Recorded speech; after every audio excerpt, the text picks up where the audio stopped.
15 days నుంచి కూడా రైతులకు ఒక్క సంచి కూడా మీరు ఇవ్వలేదు. అదేంటి మరి?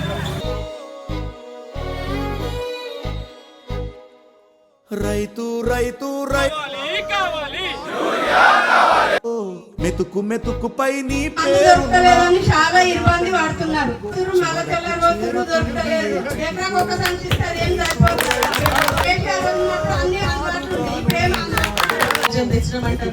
ఇక్కడ రైతు రాజ్యం, ఈ రోజు రైతులు రోడ్ వైపు తీసుకొని రైతు రాజ్యం అనుకుంటున్నారా అని చెప్పేసి నేను ప్రశ్నిస్తా ఉన్నా. కాంగ్రెస్ ప్రభుత్వ పాలనలో రోడ్ ఎక్కేటువంటి పరిస్థితి వస్తుంది కాబట్టి ఎత్తేసిన వ్యవసాయం ఉండదు, రైతు వేసినటువంటి రాజ్యం ఉండదు. ఉడికెందుకు తెలియదు మరి నీ ఇంట్లో నీ విషాదం, కన్నెవరు పాపరు రైతు రైతు రైతు పాడుగాను నీ